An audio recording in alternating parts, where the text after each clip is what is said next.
We had a Southern Gospel Quartet for 12 years. I've played in church since I was 14 years old. Made 3 CDs with the quartet, and I did a piano CD. On that Sunday, which was August 15th, driving over to the church, that's the last I remember that day.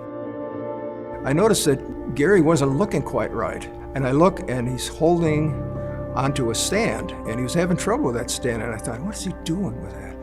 And then all of a sudden, he just slowly, like in slow motion, he fell down to the ground. I was in my office. I got a knock on my door from my friend Roy. He said, Adam, we've had an event.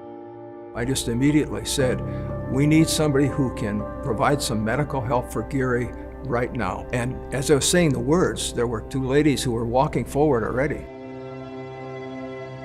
I am a second-year emergency medicine resident at the University of Cincinnati. So we were sitting pretty close to the back of the church because we had gotten there late. I got up and ran up there and checked for a pulse, and I didn't feel anything. I asked my youngest sister, Victoria, to come up. I did a quick seminar with her, like, this is where you put your hands, this is how fast I want you to do it. I don't think people knew in the church where the AED was because it took a long time for the AED to arrive. It was a weekend day, so staff was not on duty. So I was at home, did respond from home, listened to radio traffic en route, and it was clear that we had a cardiac arrest and CPR was in place by unknown citizens. This station was the first arriving unit on scene. We fortunately were not on another call at that time. Someone asked me, I couldn't believe how calm you were, and I said, but it was that feeling of knowing that he was being taken care of. I had seen him get shocked, I believe, 3 times to try to bring him back. They tried one more time and they got a pulse. I'm running and calling my sister on the phone. I just said, Dad's in cardiac arrest. They're doing CPR and they're taking him down to Branson. I think we had estimated it was about 15 minutes of them doing chest compressions and working with the AED before they were able to bring him back. You know, Roy thought that his friend had just died. But I was able to tell him that they had a pulse again, and I'll never forget the look on his face. I drove to the ED, I got down there, but I remember thinking, he's not gone.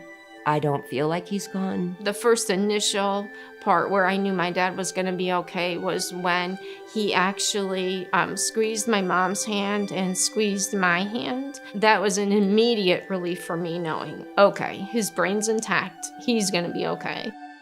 We have always been a pretty tight-knit family, right? And honestly, for my dad, the most selfless person you'll ever meet.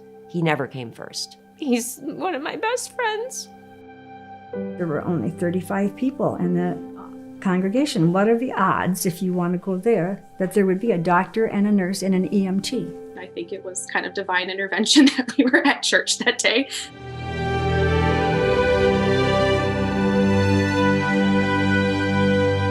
I tell him I love him a lot more. He knows, but the words come out a lot more because he's an awesome man.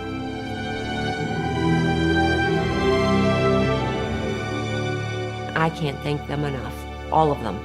Life Ambulance, Bronson Hospital, Ashtabula Fire Department. He truly is a miracle. He's still back in his, workshop. He's outside. He is doing everything that he was doing beforehand.